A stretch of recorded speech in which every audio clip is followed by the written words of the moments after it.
How to identify where you're costing yourself time within your throwing sequence. Being able to improve our throw becomes a lot easier if we can break our throw down into segments or parts. I often use the example of the swing. Typically, a younger kid has a better understanding of their swing than of their throw. You throw in private lessons, swings off a tee, swings with a team. By the time this kid reaches high school, he usually has a pretty decent understanding of his swing. On the flip side of that, kids don't always develop an understanding of their throw until later on in their career. Oftentimes kids don't specialize in a position until they get to high school, meaning they're throwing different ways across the field. What I'm basically saying is kids understand their swings at a much earlier age than they understand their throw. And what I see a lot from the guys that I work with is they typically just need a deeper understanding of their throw in order for things to start really clicking and for them to make sense of all the different things they've learned throughout their career. If a young hitter tells a hitting coach, hey, my swing sucks, that hitting coach is going to do is they're going to look at this kid's swing objectively. Chances are the entire swing doesn't suck, but there is something within their swing that's preventing them from getting the outcome that they want. What that hitting coach is then going to do is watch this kid swing for a little bit and start to understand how their body moves. Once they understand how that kid's body moves, they're going to start to break this kid's swing down into segments. How does the load look? How does the stride look? How does the path of their barrel look through the zone? How do they finish? All of these different components of a swing that a good coach is going to analyze. So if we can take the same thought process into, okay, how do we break down a kid's throw, especially with a catcher who, never really spends a whole lot of time diving deep into the mechanics of the throw? How do we take that kid and get him to understand the entire sequence of his throw, how these things kind of play off each other, how they work together to systematically get better at each segment of the throw so they can reduce their pop times, throw harder, throw with cleaner and more efficient mechanics to get the results that they want. So with all that being said, these are the components of the throw that I work on with my guys in order to paint them a full picture of what's going on and help them see the improvements that they want. The lower half sets the stage for the entire throw and pretty much everything that we do behind the plate. Our connection with the ground is where our ability to generate force starts. How hard you can throw is directly linked with how hard you can push off the ground. Imagine if you kept your throwing mechanics exactly the same, but I gave you the ability to push into the ground and push off of the ground with 10 more pounds of force. What would that do to your velocity? So the first part of your throw to begin to tweak and fully understand is your lower half and your initial setup. Is your lower half and your initial setup optimal for generating force while also setting the stage for proper mechanics later on in the sequence? A proper understanding of your lower half and your initial setup and how that leads into later components of your throw can be gained through a deepening understanding of the concepts that I will continue to lay out in this video. Generating momentum before the ball hits our glove. Now, there are two schools of thought here. On one hand, you have the guys that will tell you to create some kind of internal rotation in order to create momentum towards our target. And then on the other side, you have the guys that will tell you to drive the knee directly towards second base in an attempt to generate momentum towards second base. Guys who are of the school of thought to drive the knee directly towards second base will argue that internally rotating this front side will throw the hips off of line. And the guys that advocate for internally rotating the front side to start the sequence will argue that sometimes driving the knee can cause a thrower to get disconnected. The truth is, I've seen both of these methods work for different catchers. Instead of being married to one way of doing things, we instead need to understand that one way or another, we need to create momentum towards second base with our lower half before the ball hits our glove. And more importantly, the momentum that we're generating towards second base needs to begin to initiate our rotation with the ball. You need to rotate around your center of mass. If you imagine a middle infielder is always going to work around the center of their mass, meaning if their hips have taken them to this side of the bag,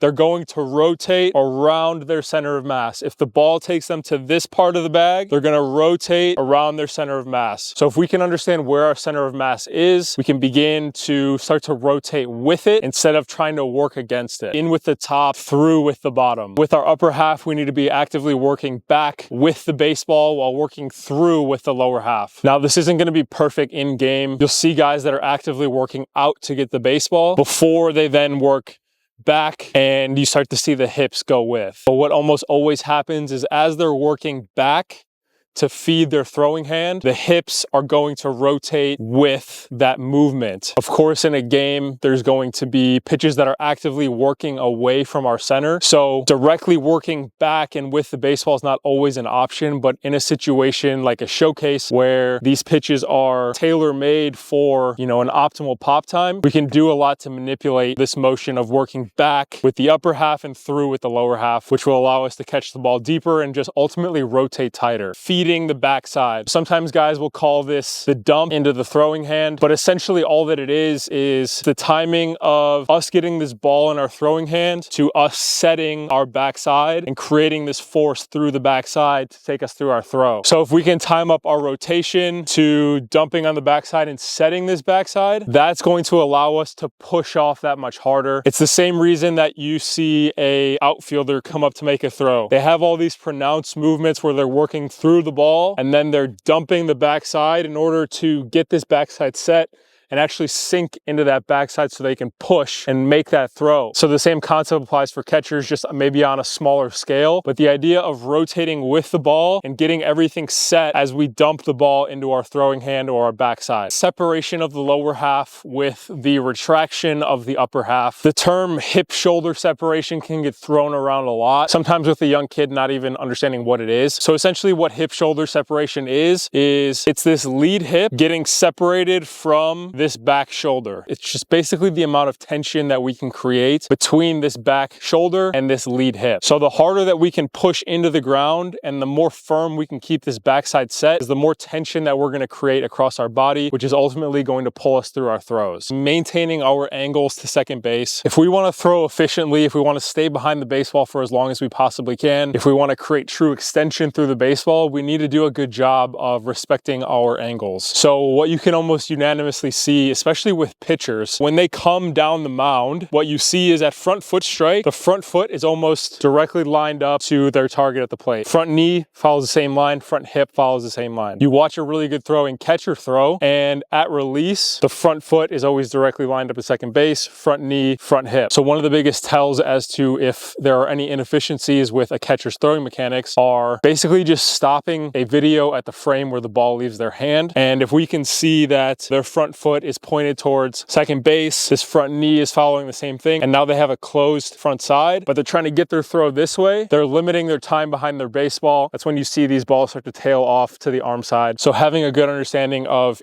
proper positioning at release is a good tell of efficiency of mechanics. Momentum needs to carry us through our target. Another really good way to understand if your mechanics are working efficiently or not is how well you can actually follow a throw to second base. The old drill of simply following your throw is a very good way to develop efficient and clean mechanics, ensuring that you're staying through this baseball for as long as you possibly can. A lot of times when you see a guy that will finish off to this side of their throw, chances are what's happening is they're crashing into their front side at an angle, and then all that momentum that they're pushing into their front side is pulling them off this way. If we can truly work through the baseball, then as we release, we can follow that momentum directly towards our target. If you're throwing properly, the stress on your arm should be minimal. There's a difference between soreness and pain. If you're feeling pain within your elbow or your shoulder, chances are that there's probably something we need to look at within your mechanics to see kind of maybe what's causing that. On the other hand, if it's just normal soreness is just our body trying to recover in order to take on more force and to be able to generate more force. Through a proper understanding of mechanics, we should be able to limit the amount of pain that we feel within our arm, and then we can kind of handle the soreness that comes from normal throwing and work at it systematically to train arm strength the same way that we would train any other muscle group in our body. If you made it to the end of this video, I commend you for listening to all these points. The throw is very nuanced. There's a lot to understand. By giving you those 10 things to consider and look at, hopefully you can start the journey of understanding your throw deeper, understanding maybe where there's inefficiencies in your throw, and how to begin to understand how to clean those things up. Your pop time goes down. As a result, your velocity goes up, your consistency goes up, and the efficiency of your mechanics become more consistent and repeatable. If that's something that you want to dive deeper into, these are all concepts that I work with my guys on in my Drop Your Pop Time program. I'll leave a description on this video as to how you can get involved.